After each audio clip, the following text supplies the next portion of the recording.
오늘 우리에게 주신 하나님의 말씀은 시편 116편의 말씀입니다. 구약 성경 888면에 있습니다. 시편 116편의 말씀 우리 한 절씩 교독하겠습니다. 여호와께서 내 음성과 내 간구를 들으심으로 내가 그를 사랑하는도다. 사망의 줄이 나를 두르고 수월의 고통이 내게 이르러므로 내가 환난과 슬픔을 만났을 때에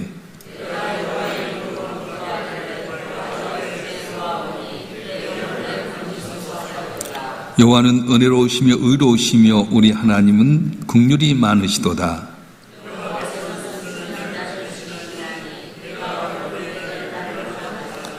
내 영혼아 내 평안함으로 돌아갈지어다. 여호와께 너를 후대하심이로다.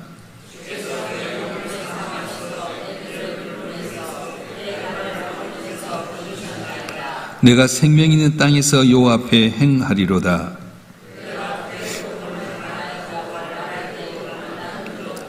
내가 놀라서 이르기를 모든 사람이 거짓말쟁이라 하였도다.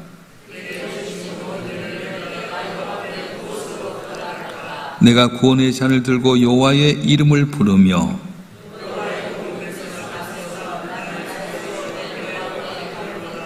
그의 경건한 자들의 죽음은 여호와께서 보시기에 귀중한 것이로다.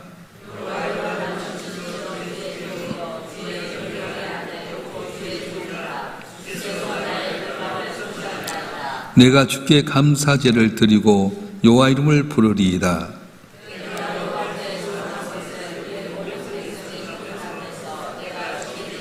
다 같이요.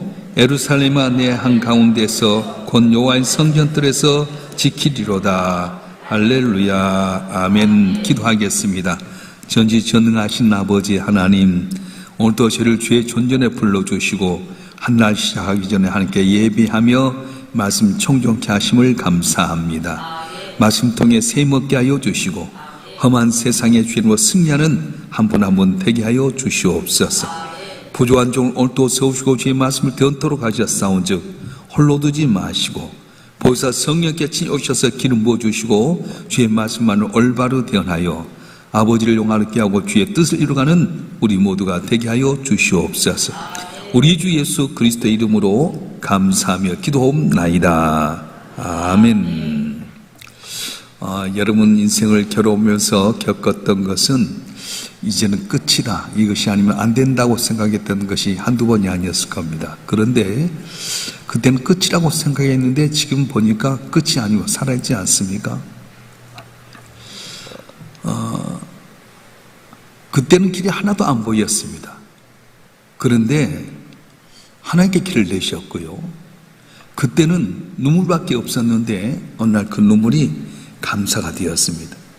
오늘 시편 116편의 기자가 바로 그런 상황이었어요. 한번 읽어볼까요? 3절 말씀 한번 읽어보겠습니다. 시작. 사망의 줄이 나를 두르고 수월의 고통이 내게 이르므로 내가 환난과 슬픔을 만났을 때에, 사망의 줄이 자기를 이렇게 묶었다고 이야기합니다. 죽음의 위협을 실제로 경험했습니다. 수월의 고통, 다시 말하면 사망의 음침한 골짜기에 내려갔는데 그걸 살려주셨어요. 그래서 오늘 시편 116편의 말씀을 보면 계속 이런 말이 나오는데, 내가 살아났습니다, 사랑합니다, 기도했습니다, 건져내 주셨습니다, 평안으로 돌아갑니다, 감사하겠습니다, 소원을 갖겠습니다. 계속 이런 말이 이어지고 있어요. 우리 1절 말씀 한번 읽어볼까요? 1절 말씀 시작. 여호와께서 내 음성과 내 간구를 들으심으로 내가 그를 사랑하는도다. 아멘. 내가 그를 사랑한다. 내 뭐 때문에 사랑한다는 겁니까? 바로 내 길을 들어주셨기 때문에 사랑한다, 그렇게 이야기합니다. 여러분, 신앙은 이론만이 아닙니다. 머리로만 믿는 것이 아니라 신앙은 내가 실제로 경험했던 것을 고백하는 거 바로 신앙이에요. 신앙은 경험이 중요합니다. 살아계신 내 주를 맛보아 알지어다 했던 것처럼 내 삶 가운데 성경을 머리로만 읽는 것이 아니라 성경 속에 나타난 그 사건들이 내 삶 속에서 실제로 체험하는 게 굉장히 중요하다고 하는 거예요. 그래서 오늘 핵심의 구절이 뭐냐면 시편 116편 1절부터 19절까지인데 7절이 아주 핵심적인 말씀이에요. 한번 읽어볼까요? 시작. 내 영혼아 내 평안으로 돌아갈지어다 여호와께 너를 후대하심이로다. 아멘. 여기서 신경을 보게 되는데 누가 누구에게 말합니까? 내 영혼아 내 영혼아 그렇게 말하는 거예요. 자기 영혼이 말하게 되는데 뭐라고 말합니까? 평안으로 돌아갈지어다 말합니다. 그 말은 뭐냐면 지금 평안하지 않다는 거예요. 내 삶이 육신의 질병으로 죽을 것만 같기도 하고요. 전쟁의 위협 가운데 고난 가운데 있을 수도 있기도 하고요. 물질로 어려움 때문에 정말로 아주 평안치 못하는 상황인데 내 영혼아 평안으로 돌아갈지어다 말하게 됩니다. 여러분 사람이 볼 때는 참 평안한 것 같아도 남모르는 고난이 많이 있어요. 교회 보면 어떤 권사님이 참 평안한 것 같은데 그의 마음에는 남모를 고난이 많이 있어요. 여러분도 그렇지 않아요? 기도를 열심히 한 것 같은데 속으로 보면은 아이고 혹시 가스불 안 켜고 온 것 아닌가? 잠은 안 잔 것 아닌가? 또 기도는 하긴 하는데 오늘 끝나고 점심 때 누굴 만나서 어디로 가지? 이런 잡생각하지 않습니까? 남이 볼 때는 평안한 것 같은데 속에 들어가면 여러 가지 온 세계를 다니는 잡다한 생각이 많다는 거예요. 그래서 항상 우리도 내 영혼에게 확인해 줄 필요가 있습니다. 내 영혼아 네가 어디 있느냐? 평안으로 돌아갈지어다 그렇게 말하는 거예요. 근데 오늘 하반절 7절 하반절을 보면 여호와께 너를 후대하심이로다 이렇게 말합니다. 여러분 우리의 평안은 환경이 있지 않습니다. 문제가 다 되어 해결해서 평안해라. 통장에 이제 잔고가 덩득했으니까 평안해라. 자녀가 성공했으니까 평안해라. 그게 아니라는 거예요. 하나님께 나를 후대하시기는 평안하라 이렇게 말씀하게 되는데요. 후대하겠다는 말은 뭐냐면 하나님께 나를 은혜를 베푸시고 선하게 대해주셨다. 하나님이 나를 은혜 베푸시고 선하게 대해주셨다. 그렇기 때문에 내가 평안하다 이렇게 말하는 겁니다. 그래서 오늘 시편 기자는 이렇게 뒤를 돌아보는데요. 8절 말씀 보겠습니다. 8절 말씀 시작. 주께서 내 영혼을 사망에서 내 눈을 눈물에서 내 발을 건지셨나이다. 다시 한번 읽겠습니다. 시작. 주께서 내 영혼을 사망에서 내 눈물에서 내 발을 넘어지며 건지셨나이다. 세 가지를 이야기하게 되는데요. 사망에서 건지셨다, 눈물에서 건지셨고 넘어지면서 건지셨다. 여러분 우리 삶을 돌이켜보면 비슷하지 않습니까? 죽을 것 같은데 살려주셨습니다. 눈물이 있는 것 같은데 눈물이 변해 진주가 되게 만드셨어요. 또한 넘어졌을 때 하나님께서 돌이켜보니까 이렇게 세우셨어요. 그래서 현재 걱정의 문제를 해결하는 방법은 뭐냐? 과거에 날 도왔던 하나님이 어떻게 도우셨는가를 살펴보면 오늘의 문제가 있지만 오늘의 문제보다 하나님 더 크게 보인다는 거예요. 저도 이렇게 돌이켜보면 정말 끝이라고 생각한 게 한두 번이 아니었어요. 명수교회 개척에 나올 때 목사님께서 5천만 원 돈 주었어요. 내 생전에 5천만 원의 수표를 갖고 오기는 처음이에요. 가슴에 품고 오는데요. 얼마나 겁이 나는지. 그래서 동학코롱 아파트에서 계약금하고 그 피를 해서 4,550만 원 돈을 했는데 동학건설에서 교회는 안 주겠다는 거 있잖아요. 상가들이 다 아파트 들어오기 948세대가 들어오는데 상가 딱 잡고 나서 개척은 맨날 월요일마다 와서 예배하고 기도하는데 어느 날 경비가 누구야? 그랬더니 안 주겠다는 거예요. 그 이제 동학건설까지 갔더니 거기 건설 이 아는 차장이 동학건설에서는 일산에 있는 상가는 교회를 안 내줍니다. 왜 안 내줍니까? 분당에서 똑같은 상황이 있었는데 이 아파트가 들어오기 전에 교회가 이렇게 해서 네온산을 크게 십자가를 하다 보니까 저녁 내내 십자가 해놓으니까 잠을 자다 보면 이렇게 십자가 비치잖아요. 그러니까 동네 사람들이 그 목사님에게 저녁에 십자가 네온사인 꺼달라 했더니 못 끈다. 십자가를 저녁에 비춰야지. 못한다. 그래가지고 했는데 분당 사람 보통 사람도 아니잖아요. 동학건설에 와서 회장 자폭해라.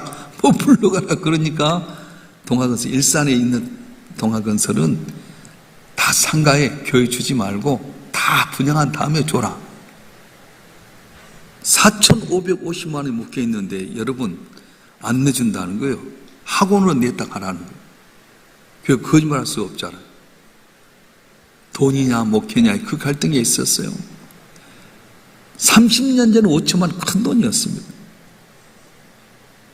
갈 곳도 없고 후원은 개척하러 후원은 받았죠. 끝난 줄 알았어. 그런데 마음속에 평안함 주셔서 부영아파트 상가의 교회가 되다 이제 난간교회에 들어갔는데 이렇게 부흥케 만드셨어요. 그래서 자이프라자 올라간 데서 자이프라자 3억 3천만에 249만원씩 월세를 주는데 한 1년 정도 좀 됐는데 경매가 들어간다는 거 있잖아. 3억 3천만 원. 지금부터 한 28년 전에 3억 3천만 원이 얼마나 커요? 왜냐하면 그 주인이 5층하고 9층 갖고 있는데 9층이 전혀 나가지 않냐고 5층만 이제 우리만 있는 거예요. 그러니까 결국은 월세도 못 내고 그러다 보니까 은행에 이자도 못 내니까 경매가 들어가는데 교회가 그때 부흥이 한 250명 모였거든요. 이야, 3억 3천만 원이 뜯겨질 것 같은데 성전을 건축할 마음을 갖고 대하동에 있는 성전 자리를 이렇게 해서 그 지하로 그때 IMF 때인데 지하로 이렇게 파고 있는 교회를 샀어요. 근데 잔금도 안 주고 그 콘크리트 붙다가 콘크리트가 무너져 버렸어요. 500톤 콘크리트가 무너지고 지하 4층까지 무너졌는데 온상복귀하는데 1억 5천만 원 들었어요. 2,500만 원 현금이 있었는데 마이너스 1억 2,500만 원. 생각해보면 3억 3천만 원이다 마이너스 1억 2,500만 원. 지금부터 한 25년 전에 얼마나 그 5억이라고 한 돈이면 끝난 줄 알았어. 근데 또 김상원 목사님 긴급하게 1억 도와주시고요. 또 이렇게 좋은 토건회사 만나가지고 한데 또 한 산은 붙여주고 쉽게 이렇게 짓게 만들었어. 은행 대출이 안 돼. 은행 대출도 이렇게 되게 만드시고요. 교회가 얼마나 막 부흥하는지요. 어마어마하게 부흥했잖아. 새벽기도에 막 습벽에서 1,200명 모이고요. 난리 났었어요.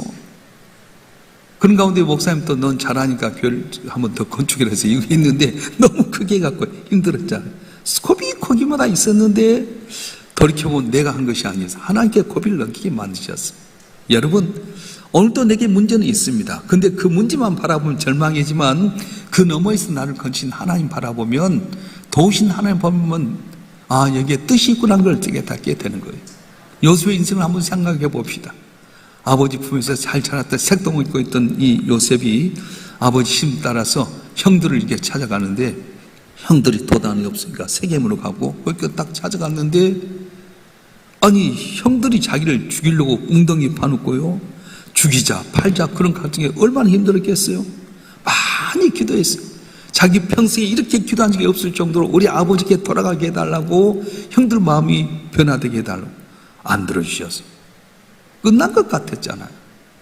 절묘 애굽 땅 종으로 팔려가게 됩니다.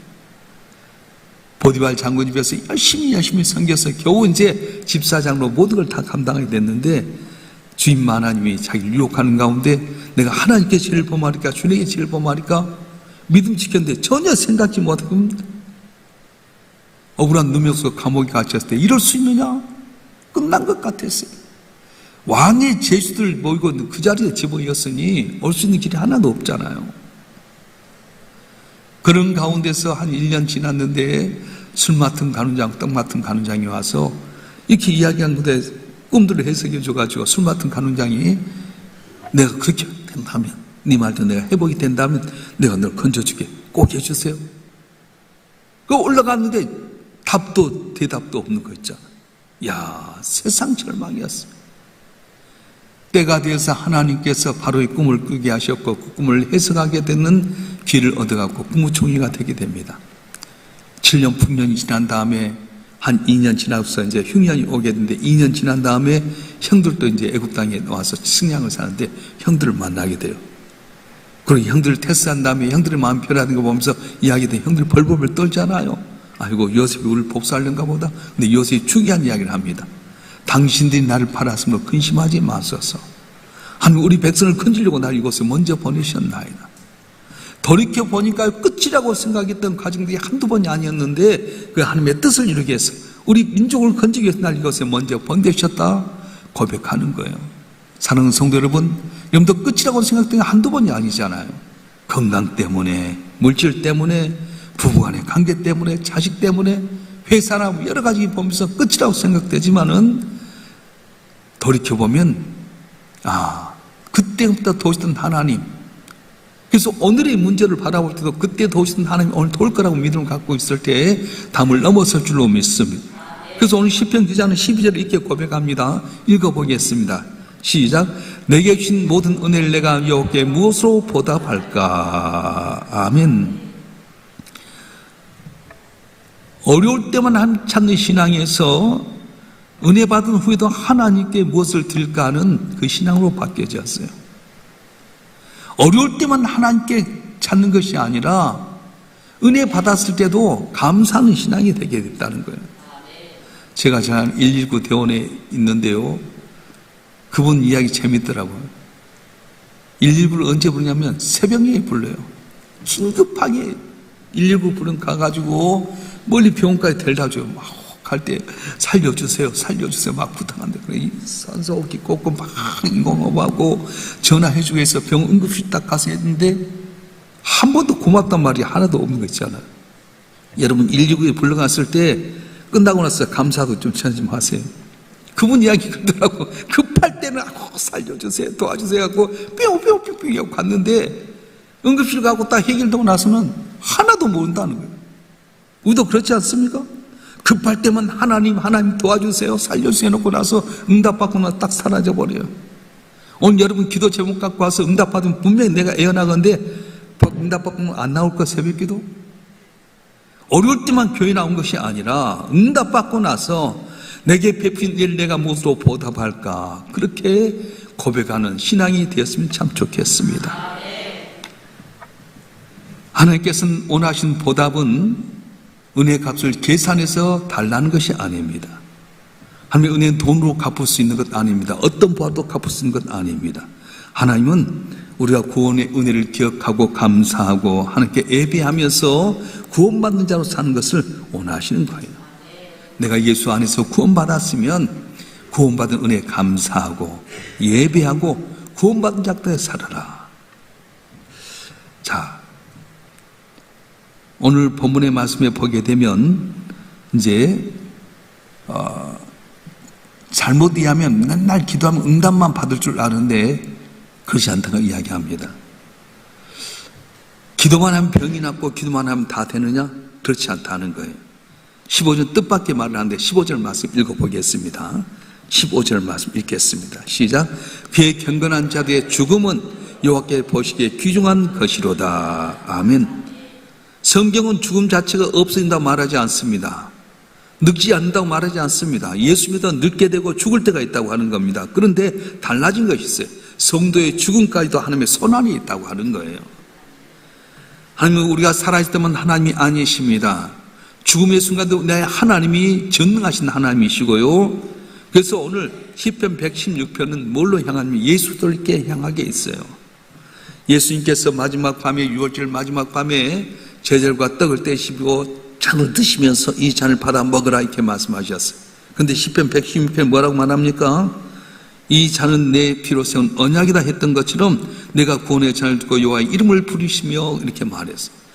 주님께서 잔을 드시면서 이건 내가 내 위해 피라고 했던 것처럼 내가 구원의 잔을 들고 여호와의 이름을 부르며 그렇게 고백하게 됩니다. 근데 우리가 어떻게 구원의 잔을 들 수 있습니까? 예수께서 먼저 고난의 잔을 받으셨기 때문에 우리가 구원의 잔을 들 수 있는 거예요. 겟세마네 동산 주께서 기도하셨습니다. 아버지, 만일 할만하시면 이 잔이 내게서 지나가게 하옵소서. 그러나 결국 그 잔을 받으셨습니다. 예수님의 심판의 잔을 받으셨기 때문에 우리가 구원의 잔을 받게 된 겁니다. 예수께 십자가에 못 박혀 죽으셨기 때문에 우리가 생명의 멸류관을 얻게 된 겁니다. 예수님께 버림당하셨기 때문에 우리가 하나님의 자녀로 받아들이게 된 것이고요. 예수님께서 평안을 없는 고통을 당하셨기 때문에 참된 평안을 얻게 되었어요. 예수께서 이렇게 말씀하시잖아요. 평안을 너에게 끼치는 곧 나의 평안을 너에게 주노라. 주님이 고난 당하심으로 말미암아 내가 평안 얻게 됐어요. 세상이 주는 평안은 상황이 좋아져야 됩니다. 근데 예수님이 주는 평안은 어떤 폭풍 가운데 주는 평안이라고 하는 겁니다. 문제가 없어서 평안한 것이 아니라 주님이 함께 하시기 때문에 얻는 평안이라고 하는 거예요. 할렐루야. 오늘 우리 영혼은 어디 있습니까? 걱정 속에 잠겨 있는 건 아닙니까? 자녀 문제 때문에 잠겨 있습니까? 건강 문제 때문에, 경제적인 어려움 때문에, 삶에 받은 상처 때문에 평안을 잃어버리진 않았습니까? 오늘 시편 기자는 오늘 우리에게 말씀하는 거예요. 내 영혼아 평안할지어다. 내 영혼아 내 평안으로 돌아갈지어다 말씀하셨어요. 왜 돌아갈 수 있습니까? 여호와께 너를 후대하시기 때문에. 따라서 합시다. 여호와께서 너를 후대하시기 때문에. 그래. 여호와께 나를 후대하십니다. 나는 보잘것없고 미약하지만 주님께서 예수 그리스도를 통해 나를 택하신 하나님이시기 때문에 그 아들 예수의 보혈로 말미암아 나를 후대하신다고 말씀하셨어요. 그래서 오늘 본문의 말씀처럼 7절 말씀 다시 한번 읽어보겠습니다. 17절 말씀 읽어보겠습니다. 어떻게 해야 됩니까? 17절 시작. 내가 주께 감사제를 드리고 여호와 이름을 부르리이다. 아멘. 처음엔 죽을 것 같아서 울던 사람이었는데 마지막에 예배자가 되게 됩니다. 처음에는 살려주십시오 기도하던 사람이 이제는 감사합니다 고백하게 됩니다. 처음에는 사망의 길에 묶여있던 사람이 나중에는 하나님의 성전들에 서서 하나님께 찬송하게 됩니다. 이게 은혜라고 하는 거예요. 우리 인생도 이렇게 되길 주님 축원합니다. 단식에서 감사로, 두려움에서 평안함으로, 받는 신앙에서 드리는 신앙으로, 죽음의 두려움에서 부활의 소망으로 나가는 여러분 되실 주님 축원합니다. 그래서 오늘 마지막 오늘 핵심적인 말씀 한번 읽어보겠습니다. 7절 말씀 시작. 내 영혼아 내 평안함으로 돌아갈지어다. 여호와께 너를 후대하심이로다. 아멘. 나를 후대하신 믿음으로 오늘 또 승리하는 여러분 되길 주님 축원합니다. 축원합니다. 기도하겠습니다. 감사 예물 무명으로 1,000번쯤 드렸습니다. 전지전능하신 아버지 하나님, 우리 영혼이 평안하지 못한 상황에 있지만 내 영혼아 평안으로 돌아갈지어다. 여호와께 너를 후대하심이로다 말씀하셨습니다. 지난 삶을 돌이켜보니 끝이라고 생각된 것이 한두 번이 아니었는데 끝인 줄 알았는데 항상 하나님 길을 내주셨고 여기까지 오게 하셨습니다. 오늘 또 우리 삶 가운데 끝이라고 생각된 문제들이 많이 있습니다. 건강의 문제 때문에, 물질의 문제 때문에, 자녀들의 문제 때문에, 또 생각지 않는 세상의 문제 때문에 평안치 못한 분이 있지만 예수로 말미암아 우리에게 진정한 평안을 주셨사온즉 오늘 시편 기자가 고백했던 것처럼 내 영혼아 평안으로 돌아갈지어다. 여호와께 너를 후대하심이라는 말씀을 통해서 담을 넘는 저희 모두가 되게 도와주시옵소서. 내가 기도할 때 들으신 하나님 아버지, 우리가 기도할 때 후대하여 주시옵소서. 은혜를 베풀어 주시옵소서. 치료하여 주시옵소서. 회복시켜 주시고 길이 열려지게 하여 주시고 내 삶의 쓴물이 단물되어 감사 찬송하는 성도들 되게 해 주시옵소서. 귀한 예물 믿음으로 드렸사온즉 믿음대로 복을 내려주시고 저를 통해 많은 사람들이 복을 받는 축복의 통로가 되게 하여 주시옵소서. 보이지 않는 가운데 생기는 많은 성도들, 봉사하는 성도들이 있사온데 은밀한 가운데 도우신 은혜로 저희의 삶이 많은 사람들의 간증이 될수록 놀라운 은혜 베풀어 주시고 특별히 우리 교회가 맡긴 사명 잘 감당해서 간증하고 내 자자손손 후대에게 전하는 복된 삶이 되게 하여 주시옵소서. 거룩하신 예수 그리스도 이름으로 간절히 기도하오며 이제는 우리 주 예수 그리스도의 은혜와 아버지 하나님의 극진하신 사랑과 성령님의 감화 감동 이로 충만 교통하심이 오늘 또 새벽 민영 주님 앞에 나와 예배하며 주께 영광 돌리는 주님의 사랑하는 자들 한 분 한 분 위에 이들의 가정과 성업과 남은 삶의 여정과 우리의 삶 명성교회와 우리의 조국 대한민국 위에 지금부터 영원히 함께 하시기를 간절히 축원하옵나이다. 아멘.